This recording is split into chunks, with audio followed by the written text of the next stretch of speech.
David Stockdale here, 1-3, from Wycombe Wanderers, and you're listening to The Wycombe Wanderers Show.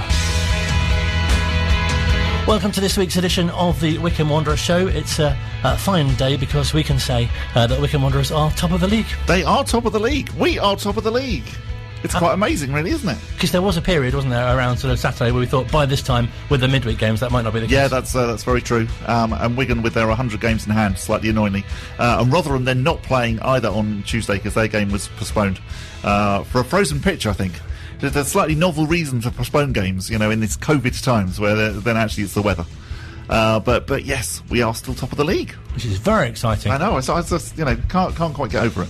When you look at the quality that's in League One, and that we're the top team, it's very exciting. Absolutely. Brilliant win against Oxford to take us top of the table, still unbeaten in 2022. We'll be hearing from manager Gareth Ainsworth a little later on in the programme. We'll catch up with former boss Alan Gane as well, and we'll speak to the club's new head of audio and broadcast.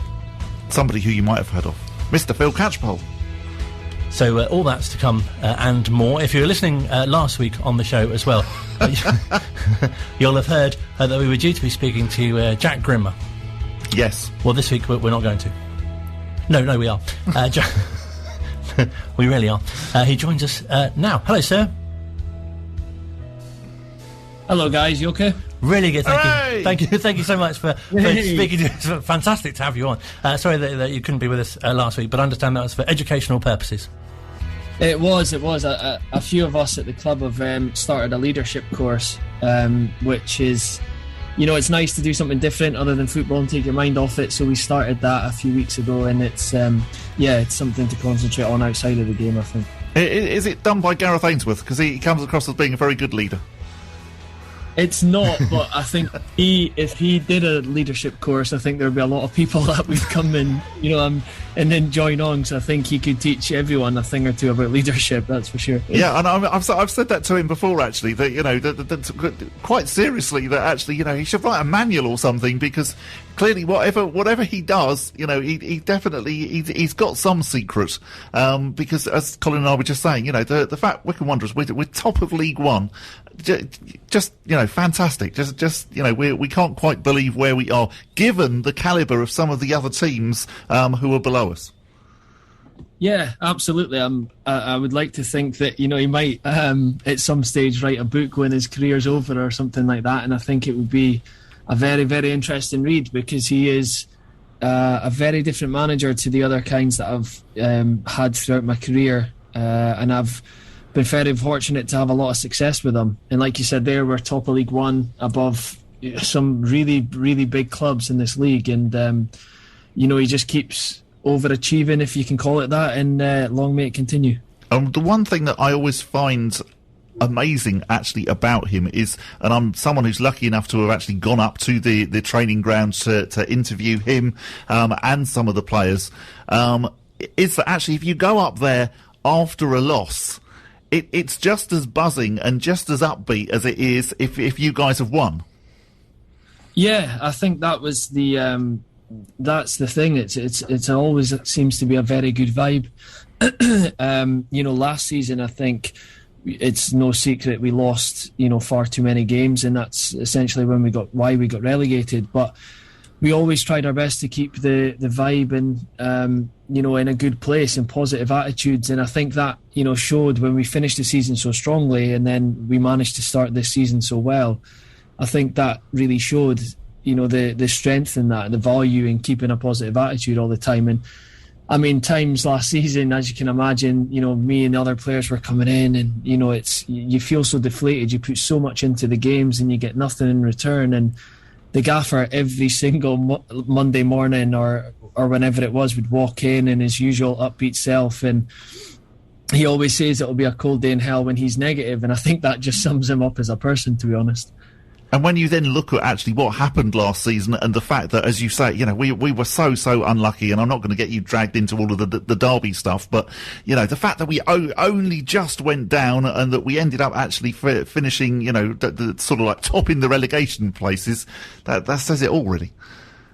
It is, yeah. I think it was a long old season. The start definitely didn't help us. We all I think we all rued that start because it went down to the last day, and like you said there, we finished top of the relegation places, and had it not been like for maybe one club not getting punished when they maybe should have, then we would have stayed up. But you don't like to ever rely on that sort of stuff anyway. You'd like to do the talking on the pitch, and we just fell that little bit short last season, and I think that's what makes it. I think that's what makes everyone so hungry to get back there, is because we know we should have stayed up. I think we all felt that we were good enough to stay in that league. Even if you look at the league this season, I think we'd have stayed up again this season if we'd have been in it. And I think it just adds that extra sort of level of hunger for us all to get back there. So just give us an insight as to what it's like in the dressing room, because you hear people say, you're all so close and you'll get on so well, and a great sort of team spirit amongst you all as well.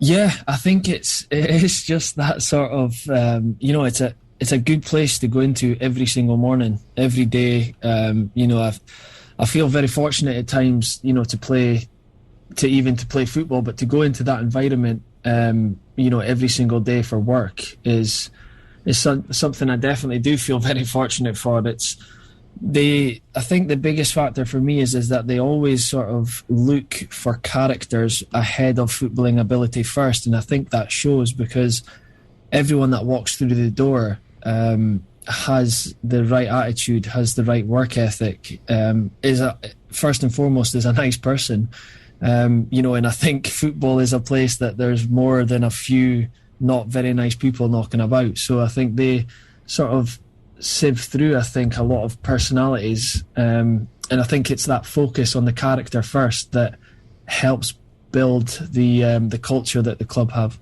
You almost make it sound like a reality show, that actually they're going through and they're doing all of this research on you before they presumably approach you to start signing you. Yeah, I think, they're always asking, football's a very small world, so they're always asking us about players that we've played with or that we've played against or that we know of. And I think like I said, it's a very small world, so, word travels fast. And I think it's, they really value players' opinions on other players, whether it be, signings or loans or whatever. And I think that sort of homework and that due diligence, I think, is definitely what helps create the culture. And, I think with the gaffer's been very lucky. He's been here such a long time. He's really, had such a turnover of players. He knows what works for him. He knows what doesn't. And I think he's been allowed to build basically from the ground up. And I think you're really seeing the sort of fruits of that success now. And what about yourself? It must be so rewarding to see established players intermix so well with some of the young stars coming through and them doing so well too. Yeah, absolutely. I think since I've been on quite a journey since I first joined Wycombe. I was only sort of 25 years old at the time, and I think I've came a long way in the 2 and a bit seasons. I'll be 28 next week, and I think I'm now seeing the transition between, being maybe viewed as one of the younger players to one of the more experienced players in the squad. Bale, Akinfenwa still has 10 years on me, but I like to think of him as one of the more experienced ones. And it's been a learning curve for me to help the younger players develop. And because there wasn't any younger players when I first joined the club. I think that shows how far the club's came, is that it's managed to get the B team in place and get that future, players for the future in place. And it's, like I said, it's been a learning curve for me, helping develop them as best I can. And I'm sure Anis Mehmeti breaking through last season isn't going to be the last one. And you've got a goal to show for it on your 82nd appearance as well. I do, yeah. It's long overdue. It's incredible. I think I'd love to have scored it a lot earlier than my 82nd appearance, but anything that adds to the win, I think, is massive. And I think it is a bit of a monkey off my back, if I'm honest, that a lot of the boys, and rightly so, were handing me a fair bit of stick because I hadn't managed to score yet. And thankfully that's that one put to bed, and hopefully before the season's up I can add some more. And it was a fantastic goal as well. I mean, you don't score bad goals. Not that there really are bad goals, but you know what I mean. Every goal that Jack Grimmer scores, thinking as well of the Coventry playoff game, is one to really just enjoy. Yeah, I think so.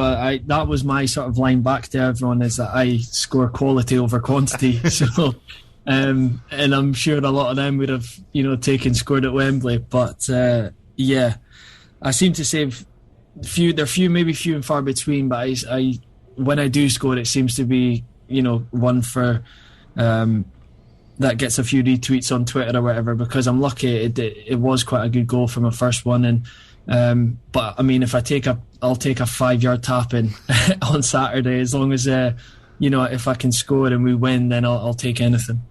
One of the things that Joe Jacobson said after he did that incredible overhead kick, sort of goal line clearance, was that actually for you defenders, that's almost as good as scoring a goal. Would you agree with that? That actually, if you've done something that, say, prevents the opposition scoring a goal, that actually it makes you feel as good as actually scoring? Yeah, I would definitely back that up. I think since I joined Wycombe, we did very well in our first season, obviously getting the promotion up from League One, and we were a team built on a solid base. We had Darius Charles and Anthony Stewart in the centre of defence, with me and Joe Jacobson at fullback, and I just think that I loved defending. I loved keeping clean sheets. We had a very good defensive record that year, and for me, the modern game is definitely about, everyone wants goals and assists, but I don't like to, sort of get away too much from a clean sheet is still very important. That's what wins you matches. That's what, gets you promoted. And it is, I think, definitely that goal line sort of save and tackle. And that one, especially from JJ against Sunderland, was a belter. And it gives us all a lift when the defenders pull out moves like that. Yeah, and Anthony Stewart again on Saturday. It looked like Oxford were definitely going to score, and then Anthony Stewart was there saving the day. Yeah, absolutely, and you need that. I mean, on another day that maybe goes in, and the game goes in a different direction. I think during a promotion season, you definitely need those key moments to go for you. And even when we conceded late on against Sunderland, everyone was gutted, and I think most teams that would have been it. To concede that late on, but I just think it's typical of Wycombe. It's a very Wycombe thing to do, to then concede in the 93rd but go on to equalise in the 95th or 6th or whatever it was. And I mean, Anthony's been a rock for us since my whole time here, so that didn't really surprise me what he did on Saturday. And as a backline, you must be so proud with your defensive record, even just so far this year. Only one game where you've not kept a clean sheet so far. Yeah, it's been a good start to the year. It's always a tricky period, I think, Christmas, and it wasn't as busy this year because a lot of games started to get postponed due to COVID. But going into January and February, those cold winter months that some teams I think start to slip up and go through bad runs of form. I think dropping points here and there isn't always a bad thing, but it's how quickly you turn that back around. And I think we've managed to start the year well, which is, given us that base that we find ourselves top, coming midway in January. So we've done well so far, but it is the most cliches of sayings that you have to win on Saturday. I mean, the Oxford game was a brilliant game to beat our local rivals, but if you then drop points against Morecambe, no one really remembers the Oxford game. So it is one game at a time, and we're doing good, and we're on a bit of a good flow at the minute. You mentioned about COVID. How was it last season playing actually in front of empty stands? What was that like as a player? Yeah, it was literally one of the worst things ever. If I'm being honest, I think the playoff games were an anomaly in the sense that we had never played in front of empty stands before. There was so much at stake, and we just needed to win the games. And to be honest, I just was caring about winning the football matches. It wasn't any real thought about the fans not being there, because it was such a big moment in Wycombe's history. And then obviously you realise when you beat Oxford in the final that it's just sad. It was just really, really sad that there was no fans there. Like, no, you know, I've played for Wycombe. I'd played for Wycombe for one season, but fans had supported that club their whole life, and to not get to share that moment with them was a real a sad moment. And then, like you said, last season, the first season the club's ever in the Championship, and they don't get to share that moment with us either. We had a few fans against, I think it was Stoke and Coventry, and even though there was only 2,000 fans, me and the boys, I remember running out on the pitch to warm up, and we got a standing ovation, and it was the first time the fans had seen us and we'd seen them since the promotion, and it sent, you know, tingles down all of our spines, and we all spoke about it after the game because it had been sorely, sorely missed. And I think with the atmospheres in the last two home games, I think it just shows you how much it's been missed. And how disruptive has it been this season? Because obviously you're not knowing whether any more players or any of the coaching staff will be testing positive, and obviously, you know, as well as players, you're obviously people as well.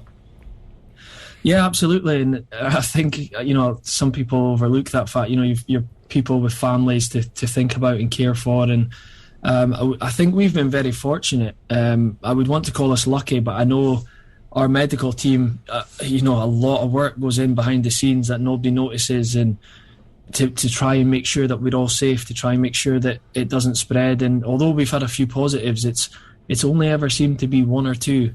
You know, you see some teams get knocked out with it. And I guess the EFL are a lot easier nowadays with cancelling games, but if they weren't, you know, teams could find themselves in a really tough spot. So I think we've been very fortunate so far that when we've had one positive, it hasn't spread through the club. You know, because it just seems like it's everywhere at the minute. You know, games getting cancelled left, right and centre. You know, I know a lot of like my friends and family have had it recently, and thankfully I've never had it, which is a big anomaly at the club. But in long may that continue. We've got MK Dons, obviously, after Morecambe. Another one that you could probably label as being feisty and a derby, even though the MK Dons fans, like the Oxford fans, will probably say, no, it's not a derby. Is that as big a thing for the players as it is for the fans? Do you look at the fixture list and think, right, OK, we've got Oxford, we want to prove a point, or we've got MK Dons coming, we really want to beat them? I think for me, the getting to Wembley and beating Oxford in the final made it, for me personally, one to look out for. I know that the way that game was when we were on the pitch with the players, the games that we'd had previously against them, they always tended to be quite feisty affairs, and that's obviously backed up by the way that the fans react in the stands. And MK Dons, you know, they are one of the teams that have been up there. It's a very competitive league, so probably anyone from 9th or 10th thinks that they can get in the playoffs, but they are one of the teams that have been up there. So I think you look towards those fixtures more anyway, just because they've been up there challenging. And for me, it's always how the game before went. Anthony got sent off, which was a horrendous decision by the referee at the time, and they went on to win 1-0. And I just think that we're due them one. Like sort of when Sunderland came to town, I thought we felt hard done by the first game, and I just think it's now to look to the return fixture, which it'll be nice to sort of get one back at them for sure.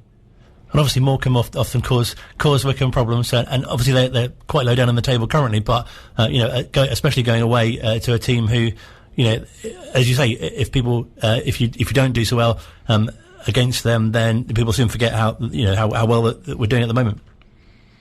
Yeah, absolutely. I think it's one of those that we tended to really get good performances against the top sides in the league, and by no means should you take Morecambe lightly. We watched their game that they played midweek against Wigan, and Wigan probably were fortunate to come away with the win. You know, Morecambe missed some good chances because they're a good side that work really hard. I wouldn't say their league position's false, because at this stage of the season I do feel that you deserve to be where you are, having played so many games, but I just feel that they are, you know, a team not to be taken lightly. And I think, like you said there, going up away from home is always a tough fixture. We've been good this season away from home. I think our form's second in the league, which you definitely need if you're to try win the league or get promoted. And Saturday definitely will be another tough game. One thing that's happened today is that David Stockdale's website has got quite a lot of mentions on social media. I don't know if you're aware of this, Jack. Have you seen David Stockdale's website? So this is, it's hilarious you mention it, because I had seen it, because it's not a new thing, I don't think. I'm sure I've seen it last season at some point. And I had a couple of friends message me about it because the Daily Mail had written an article about it. So I had then sent that article into the group chat, and all of us were discussing it with the Wycombe boys literally just before I came on this. So it's quite funny. I'm not sure, for whatever reason, it seems to have literally gone viral, and a lot of people are discussing it. But yeah, he's a character, that's for sure, and he's massively played his part this season. And like they say, all press is good press, I think. So it's good for him. Yeah, we particularly like the fact that he says in the bit where it says the pundit, he is keen to explore TV and radio punditry opportunities. If you do see him tomorrow, let him know that actually, if he wants to come on the show, we're quite happy to have him as the Wycombe Wanderers Show pundit anytime. Yeah, absolutely. I'll let him know for sure. There was a line on it talking about being a philanthropist that all of us found very funny, and I think the article itself is quite a good read if you've got the time. But it's he's putting himself out there, which not many. I personally wouldn't be on that length, but yeah, that's Stocko for a year. I think he's one of those that's just larger than life. Yeah, he's a fantastic character, and we are very lucky to have him. And is there a feeling amongst the team, sorry, moving away from IT for a moment, is there, although it's important to get your thoughts on this issue, is there a feeling among the team that something special could be happening around now? Because you wonder, especially with the promotion winning side, at what point, you as players thought, this could be something quite good?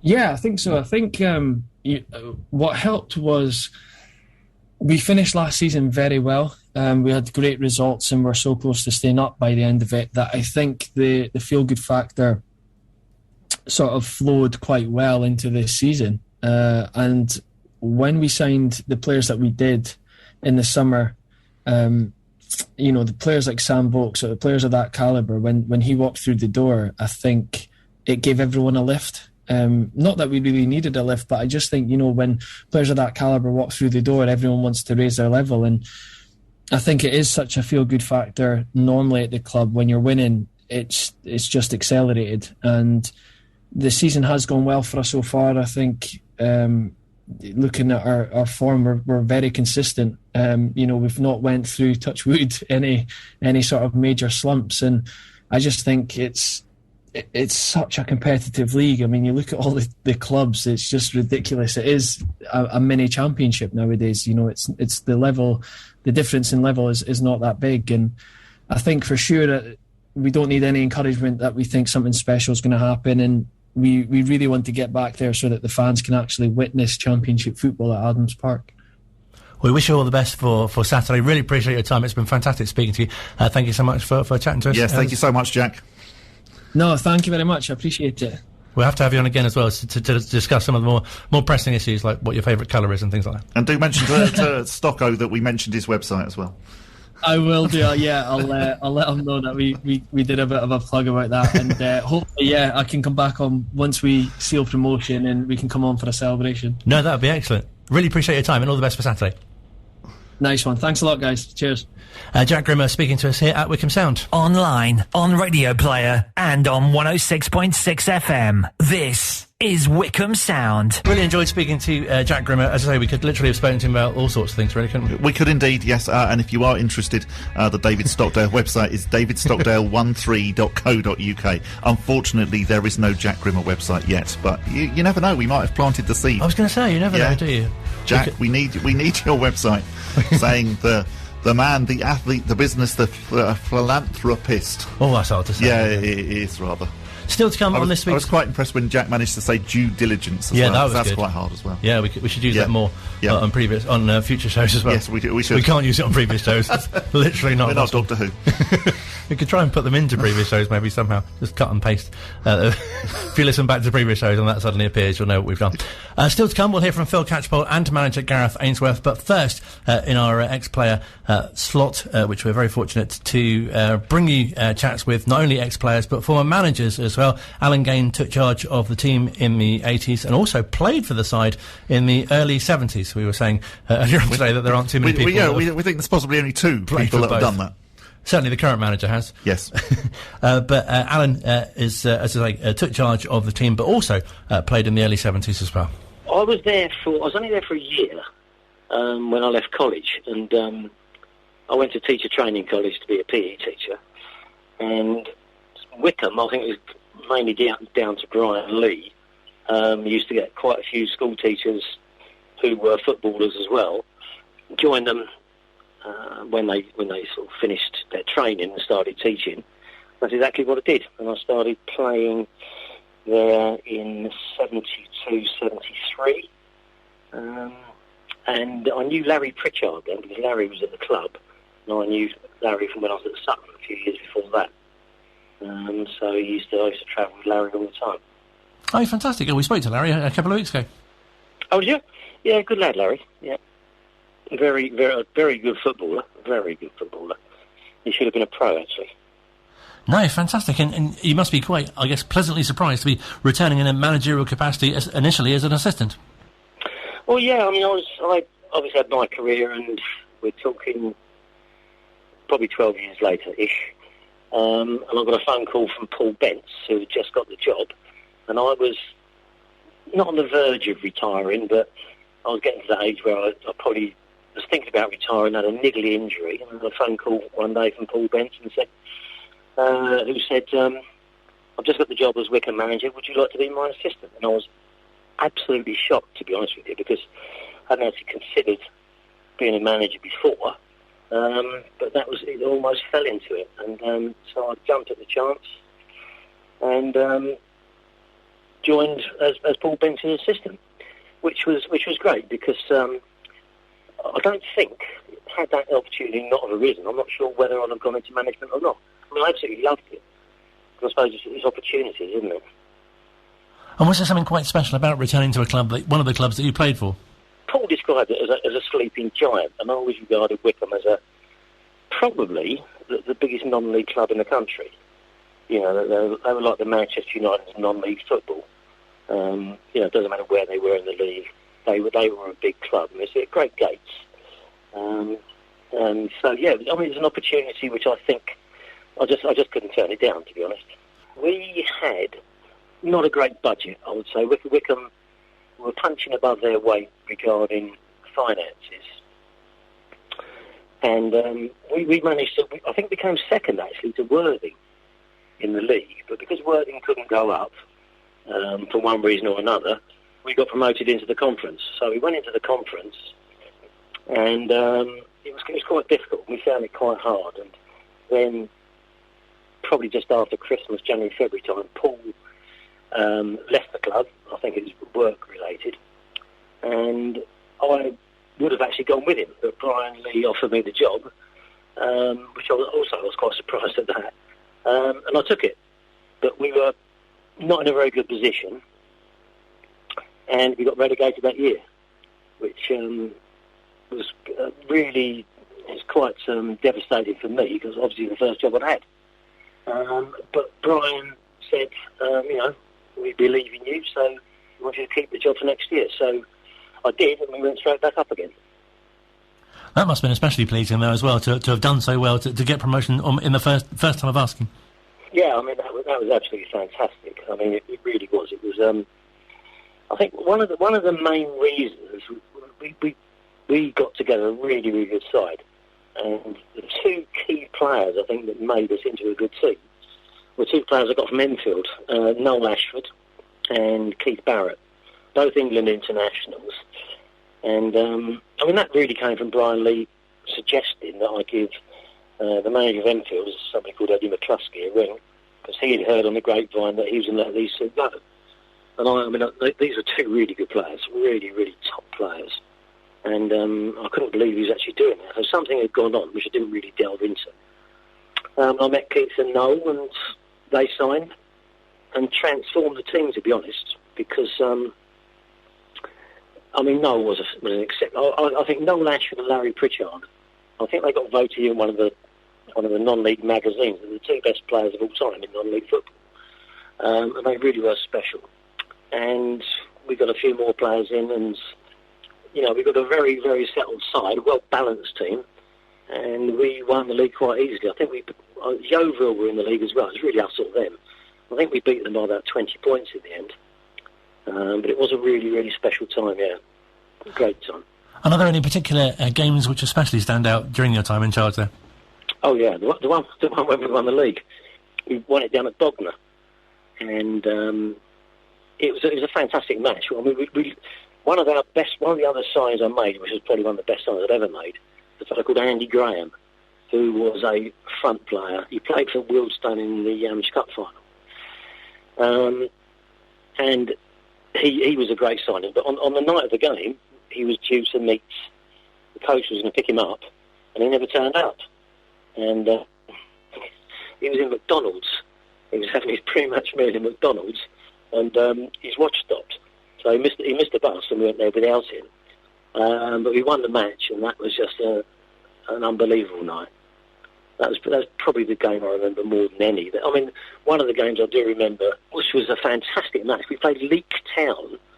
I think it was I can't remember the FA Cup or the Trophy, and it was 5-5. And one of the best games of football you'll ever see in your life. We beat them in the replay, but yeah, it was a fantastic game. Because obviously, I guess this is sort of the early days of Mark West and Gary Lester, who sadly we lost recently as well. Yeah, well, Westy was in and out of the team when I was the manager, because he was only about 18, I think he was, and he was always going to be a good player. I think he got let go by West Ham. Paul Bent signed him, and he was in and out of the team when I was the manager. But we had a fellow called Declan Link, who came from Staines, was an absolute out-and-out goal scorer, and he just kept scoring goal after goal after goal. So Westy was in and out of the team. But Gary Lester was there. I was devastated to hear the news about Gary the other week, because he was a smashing lad, a really, really nice lad, and he sadly passed away. There was another lad in the team called Kevin Durham, who came from Oxford City, and he was an exceptional player. And he died very young as well. He died on a club tour when he was about 30, I think. But he was a fantastic player in the team that won the league. No, definitely, because it must feel, as the manager as well, that such responsibility for the players, but also such a tight-knit group as well to be working with. Well, yeah, I think that really is one of the keys to success, because you've had lots of the players, but bonding them and being part of that group is absolutely critical. And that group of players that we had there was a very, very tight-knit group. Yeah, you're right. It does make a difference. I mean, they talk about team spirit, but it really does make a huge difference. And people obviously talk about the challenges of management and the pressures of management, which are obviously very, very different in even such a comparatively short time ago. Oh yeah. I mean, I think a lot depends on non-league football anyway. I mean, a lot of people do it because you play all your life, and then when you finish playing, it's almost like you almost go into it because you get used to doing it all the time, so you want to carry on doing it. But I think you need to take it seriously enough, otherwise you can just flounder and go from club to club to club. And I really didn't want to do that. I mean, I think you've got to take it really seriously, and then you get the rewards for it. So how would you describe overall your time in charge at Wycombe? Oh, I loved it. Absolutely loved it. I mean, I think one of the first part obviously wasn't very good because we were going to go down anyway, but actually being in charge when you do get relegated is not the nicest thing in the world. So the first part was quite traumatic, but the second part, winning the league, was just... I mean, we just won. So I think we got 101 points, and I think we scored 103 goals. And it was fantastic. It really was one of the. I mean, not forgetting playing, but in management, that's one of the best things I ever had. It's strange, isn't it? Because you hear fans saying, "Oh, what a great achievement it is to get promoted to the Football League," but there's something a bit special about being a non-league club as well. Oh yeah, I mean that is, and what they've done since is fantastic. And but to be honest with you, I think they were always destined to do that anyway, because of the size of the club they were and still are. They're always going to be up there, and they just needed that extra bit of. I know Martin O'Neill was in charge when they did go up. But that extra bit of knowledge and that extra bit of good management and finances, and Wycombe were destined to do that. And I think now they're there. They're kind of they're flitting between Division 1 and the Championship, and which is great. If you would have said that 30 years ago, I don't think anyone would have believed you. But the fact they're there, and they're not struggling at all.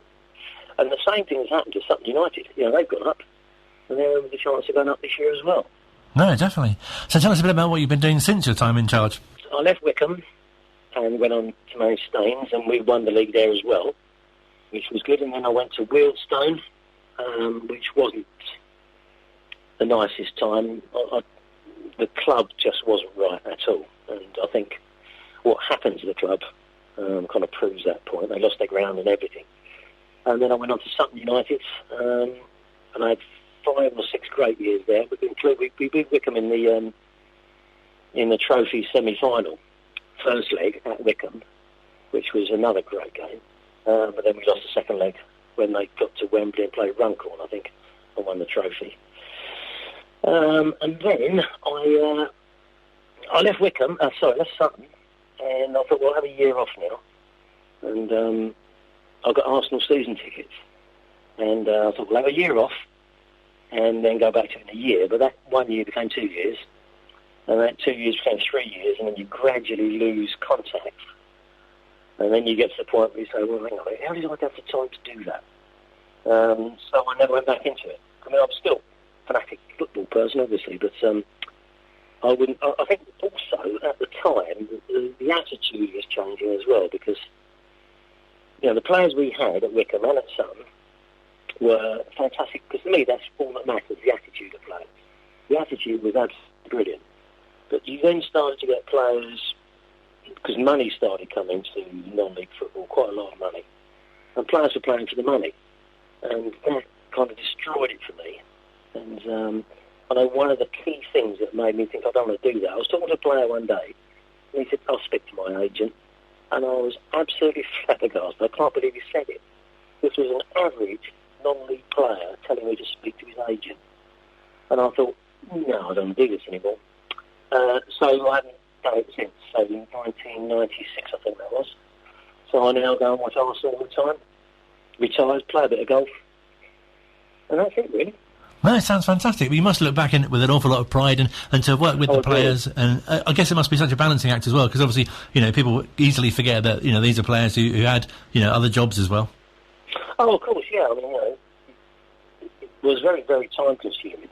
But one of the good things about Wycombe, they had, and there's very few clubs could do this, but they have got an ex-players and managers association, and they all do all sorts of things like quizzes and golf days, but they have a dinner every year, and it is really, really good to go back and see all the people that you used to know, used to play with, used to manage, and it's a really, really good thing to do. And there's one or two, obviously, because we're getting older. Every year there's 2 or 3 people that have passed on, but it's a great thing, and they make you feel really, really. I mean, you do feel very, very. I feel very, very proud of the fact that I did manage Wycombe. Very proud of it, and it's something nobody can ever take away. But it's great. It is a great club, and I have every respect for it, and the people that run it as well. That they do a great job. So yeah, I'll never forget the time I had there. Really great to chat to Alan Gane, of course, a former player and manager, with big thanks to the Wycombe Wanderers Ex-Players Association as well. Yes, indeed. And sad news from the Ex-Players Association today, because Wycombe fan Richard Bignell has passed away aged just 44. His dad John was a founding member of the Ex-Players Association. Richard attended his first Wycombe game in 1984, and the club very much became his passion. He was a season ticket holder. He attended almost every event that the Ex-Players Association put on. Our thoughts are with him and his family and friends. Online, on Radio Player, and on 106.6 FM. This is Wycombe Sound. Final part of the Wycombe Wanderers Show. What already? Still to come, we'll hear from manager Gareth Ainsworth, and we'll be hearing from the club's new head of audio and broadcast in a moment. We should mention the Wycombe Wanderers women who went down to a 5-1 defeat to Eastleigh in the Community. Yes, that really is a team. They remain 6th in the table. They're next in action at the Blackwell Heath campus of the Bucks College Group. They'll be playing Abingdon United on Sunday. Oh, we wish them all the best for that, obviously. As mentioned, Wycombe Wanderers only so far, I think, signing in the January transfer window. There haven't been any others, have there? I don't think there's been any others, no. Has been an off-the-pitch acquisition. I think he'd be very good, actually, playing, though. You know. Do you think? Oh, yeah. You wouldn't argue with him, would you? You know. What sort of position do you think? I would think sort of like he'd be the midfield dynamo. Absolutely. Yeah. We're talking, of course, about Phil Catchpole, someone who's very known to fans for many different things. Perhaps it's the commentary, perhaps it's... No, it's probably the commentary, isn't it? Mainly, yes. Yeah, I liked what he said when I interviewed him a few weeks ago, where he said that actually, you know, he just comes out with these words, whereas actually to fans they mean so much. Here are his thoughts. Yeah, it's been an amazing journey from going to Adams Park, Lokes Park in 1987 as a boy for the first time, first ever football match, to then following them to Adams Park and season tickets on the terrace and the Martin O'Neill era, etc. And then making the leap into the press box sort of by accident, and then learning how to be a journalist and a commentator, and then working for the BBC. So yeah, it feels like I'm coming home fully, which is great. It's obviously a place I know well. And there's some great potential, not just at Wycombe Wanderers, but just in football in general, in terms of what we can do now. Super excited to be working for Matt and the Coohigs, and big thanks to them for their faith in me, really. So what does your role involve? Well, it's been labelled up as head of audio and broadcast, so Ringing the Blues podcast will come into the club now as an official club podcast, although it will remain the same in spirit. Rob Coohig, the chairman, is very keen that I continue to be able to question things that go on at the club with the powers that be, including him as well, and continue to be that line of communication for the fans. But we're also going to be ramping up so much more sort of visual content as well, video content during the week. I'll continue to be the match day commentator, which obviously is a massive passion of mine. I love doing it as well. So home and away, be commentaries on those, and for people to be able to watch the games on the Wycombe platform as well. We're still bound by the EFL licensing in this country, so 3 p.m. kickoffs on a Saturday in this country can't be viewed, but the other games will be, and if you're overseas, then that will continue, but it'll be done on the Wycombe platform. It sounds like a very exciting development, especially with technology playing a huge part as well.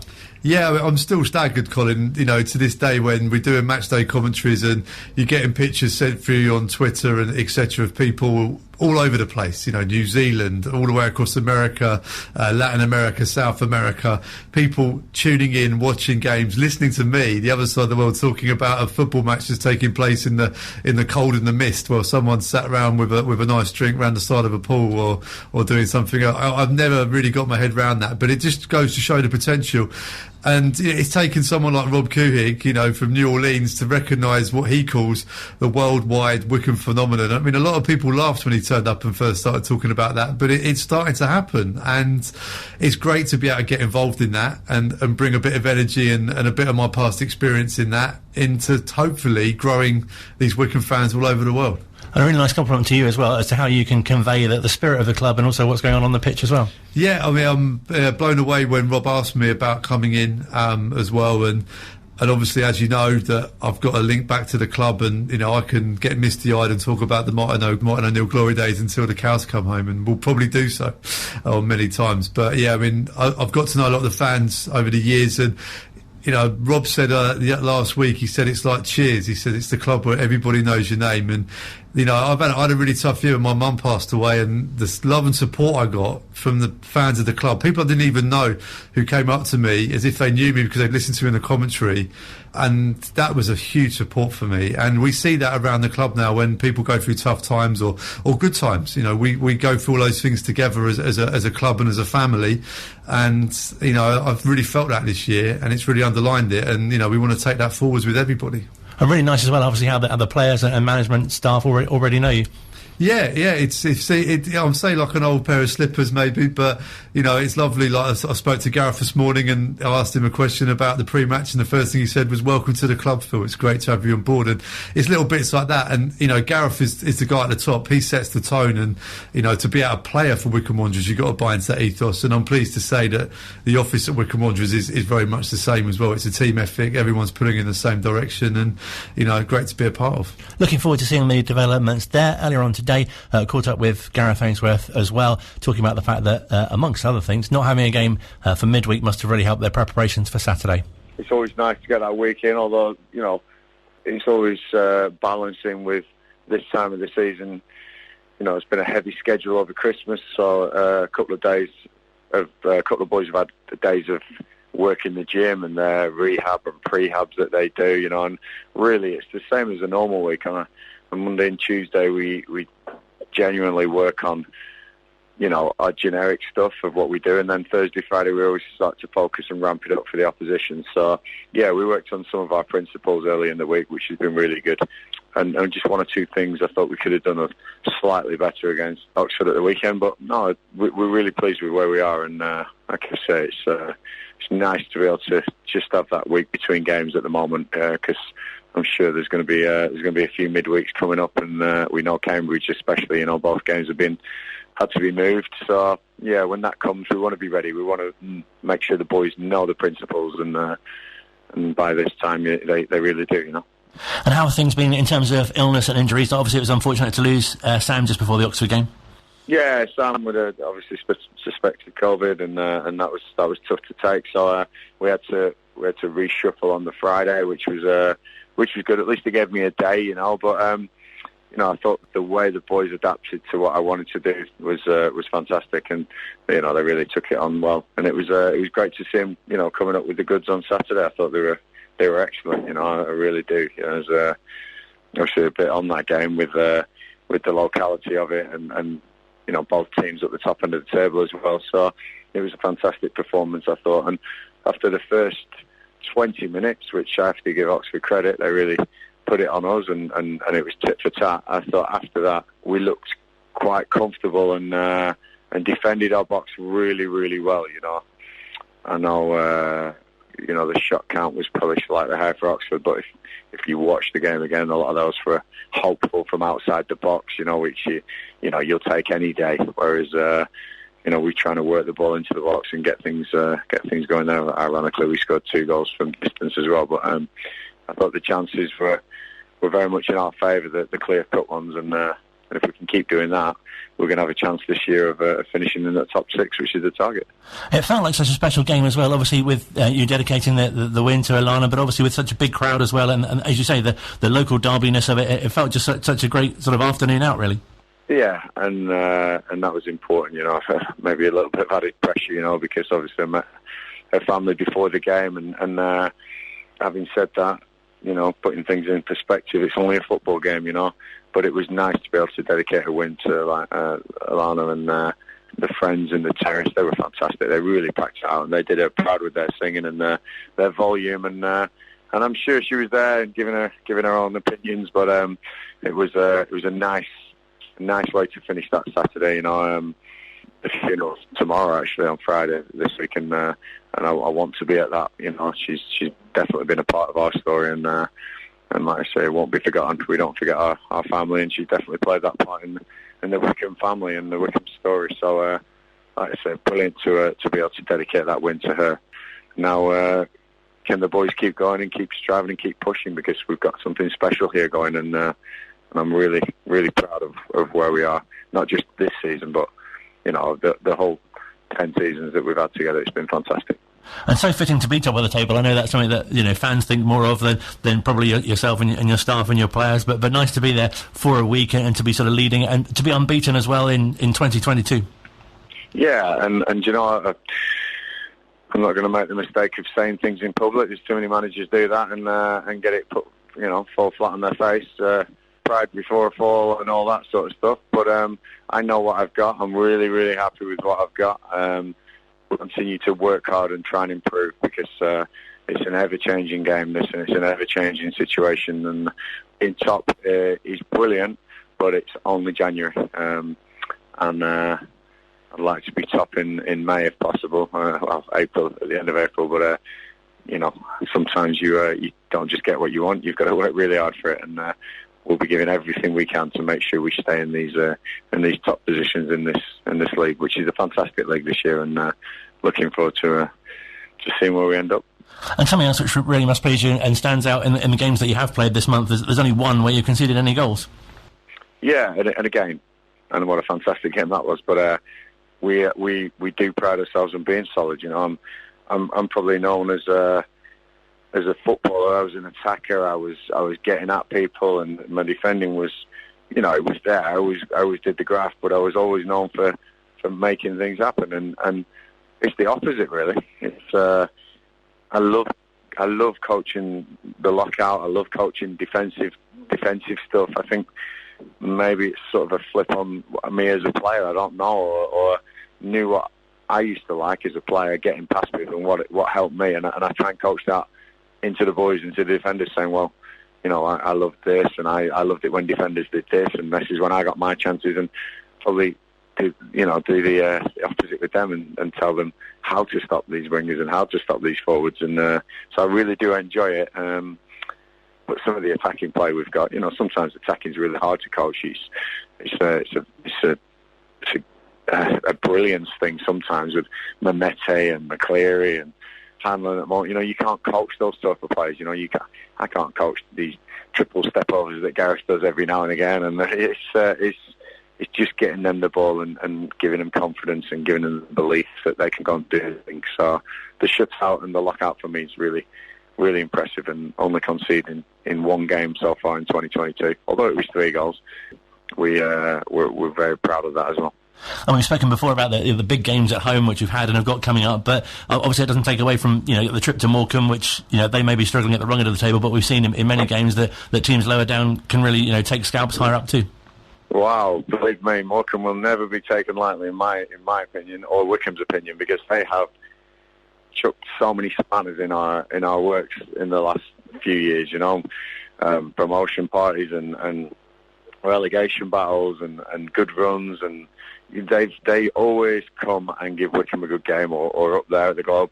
Always, it's a tough game against Morecambe, so nobody be fooled about Morecambe's a team that we should beat, because they almost got something off Wigan midweek, and I consider Wigan to be right up there. So Cole Stockton obviously up front, they've got a real powerful striker there, and they've got some real discipline in the way they defend and the way they try and lock teams out. So we've got our work cut out Saturday, believe me. We really need to be on our ball, and I'm never a manager who looks at the last game and thinks, right, just continue, just keep doing that. It's the next game. What will it take to beat Morecambe? And that's what I'll be picking my team on. That's what we'll be training on the next couple of days, and hopefully we can get a result up at the Globe. It'd be a fantastic result that for me, and I say no way am I looking at Morecambe thinking this is an easy game. And just finally, overall, do you feel that the team is coping really well in terms of, with COVID and with injuries as well? And you must be so pleased how well your medical staff are sort of looking after everybody too.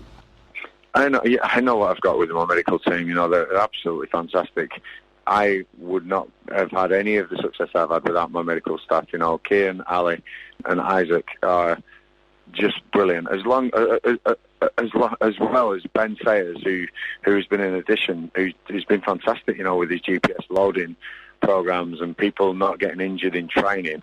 We touch wood, and actually I'm touching wood now. We have not lost anyone for a loading injury in training, which I'm sure many clubs have. It's always impact. It's always wax in the games. We're really lucky, but I think if you put the right people in place and you work your socks off, you make your own luck. And So those four definitely I've just mentioned there, as well as Dave Waits, head of sports science. You know, they're really keeping the boys in a tip-top fitness condition. And so any manager who doesn't appreciate what his medical staff do is overlooking a huge department, because without your players being fit, you're going to struggle, really, really struggle. And you look at teams who've complained about injuries, and we've done it in the past, so many, but we've got it going really well here, and I'm really confident in putting out a fit, good, physically ready 11 every single Saturday, and that's testament to those guys. Gareth Ainsworth speaking to us here at Wycombe Sound. Must say a big thank you to Jane, who's got in touch as well. We should add Peter Sudderby to our list, of course, a former guest on the show who's played for and managed the side. Must say a very big hello as well to Chaz Harps, who's commented on the gas room about how much he enjoyed our chat with Keith. Or is this at the end of the show, maybe? Goodbye! And also to the Wycombe Wanderers Sport and Education Trust as well, who are big fans of the show too. Formerly a big hello, currently a big goodbye. Hope you enjoyed the show. Back at the same time next week. Thank you very much. Goodbye!